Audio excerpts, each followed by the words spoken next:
called Mist, which will well, two of them are Swedish black metal bands, the other one I think is American, and I got also the first Bauhaus album.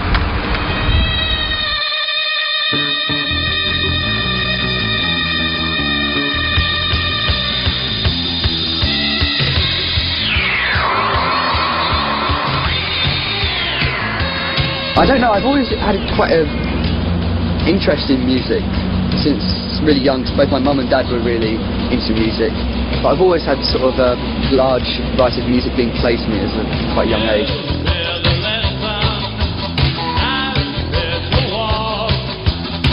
Until I was 18, I completely immersed myself in kind of like a black rhythm and blues soul.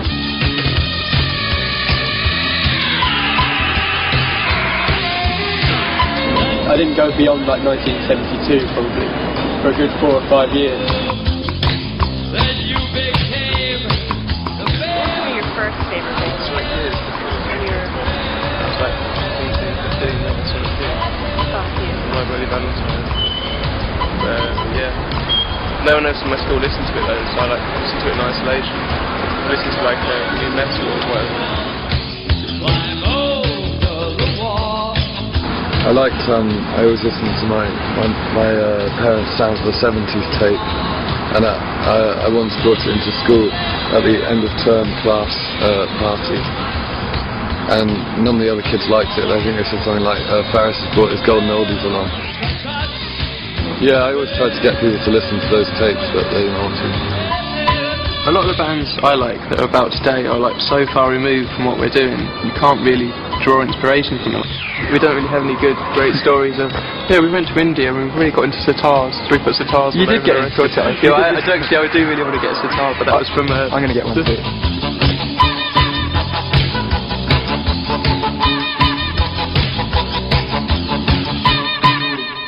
This is our new favourite Japanese band that we discovered in Summer Sonic this year. I carry a picture of them with me at all times now.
I don't quite know what's happened here.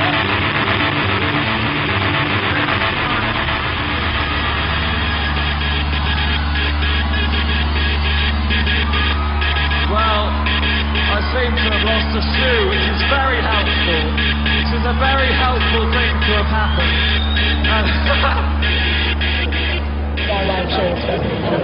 I've never seen anything like that. He jumps out on stage once and loses his shoe. jumps down stage again, loses his socks. Jumps out again, loses his shirt. He just comes back and he's like, alright, well, you know what I mean? I'm like, I'm sure. Like, he's in a shirt. Oh, nice. Yeah. You have a shoe? Perfect. Well, how are you following it? My British shoe. I'm thinking left to it already.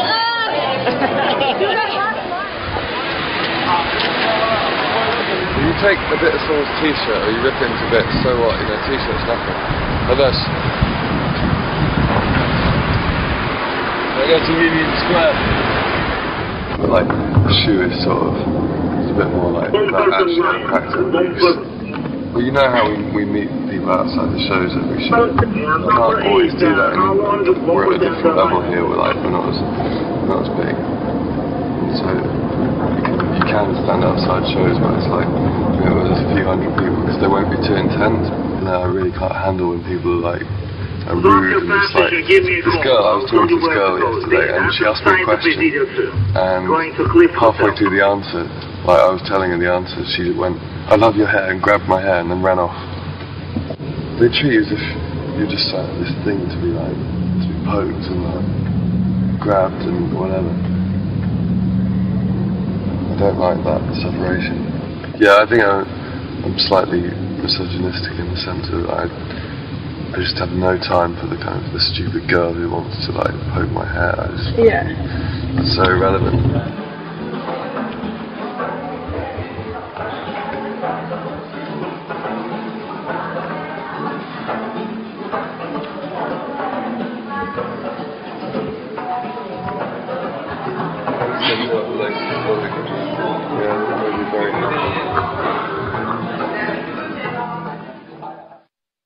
You can't really get set out and say we are the only band that have worn all black, so that have big hair and like dress a bit like have a slight 60s influence to you. But you can't. It's been impossible to say.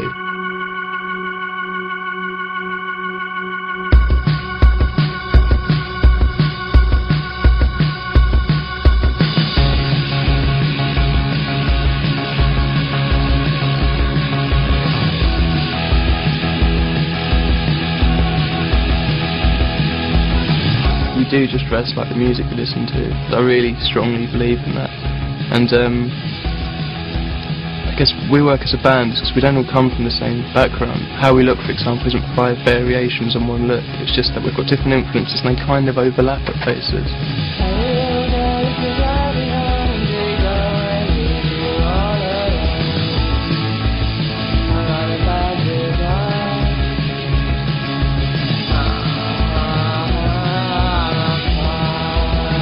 The only way you could say you had your own style was if, I don't know, if like you always walked about covered in eggs, just covered in egg yolk. That's all you wore, just egg yolk, just covered just whole body in egg yolk. You're like, yeah, we have our completely original style. There's always been style in music. I think the fact that people that notice it nowadays is the fact that a lot of people don't feel that you know, the clothes can also send quite a strong message across.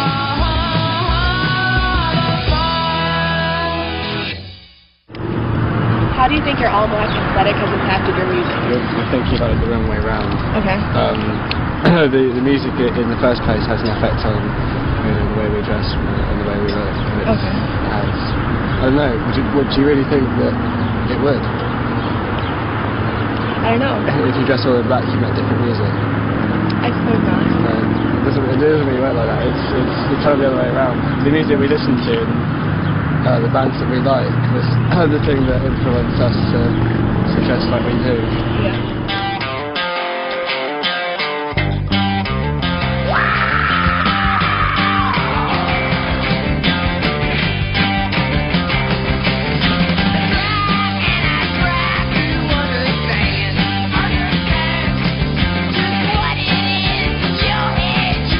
There's one way of looking at it, which is people look at the most obvious thing or the easiest thing to latch onto it, which might be the fact that, you know, I have kind of like a bowl haircut and Josh has spiky hair or whatever. I think anyone that actually is aware of you know, our background and our history and roots, that's usually probably wouldn't be a question.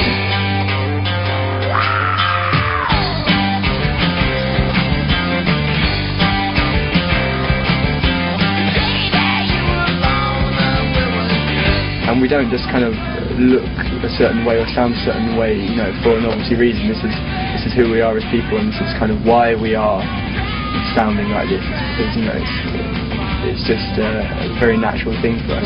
The thing is, all of us, we all dressed like this before we were in the band. That was also something that brought us together as well, because obviously we met up in sort of the same sort of places and realised, you know, that these guys, you know, might possibly like the same sort of music.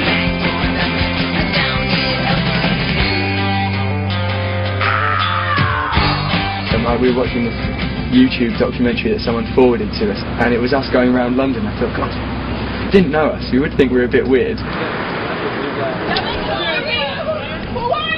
It's the second time they've come around the block. Joseph, please. Yeah. It's really odd. It's been a spectacle all the time in places like this. Why everyone thinks we're the Beatles. Everyone thinks we're the Beatles. Oh my God, it's the Beatles! I don't know how they can't get past it. I don't mind it though, being compared to a band like the Beatles, especially when they, you know, back in their Beat days as well, when, yeah, they look pretty good. Could be compared to worse. Iron Maiden or something like that. I don't think any of us are hairy enough.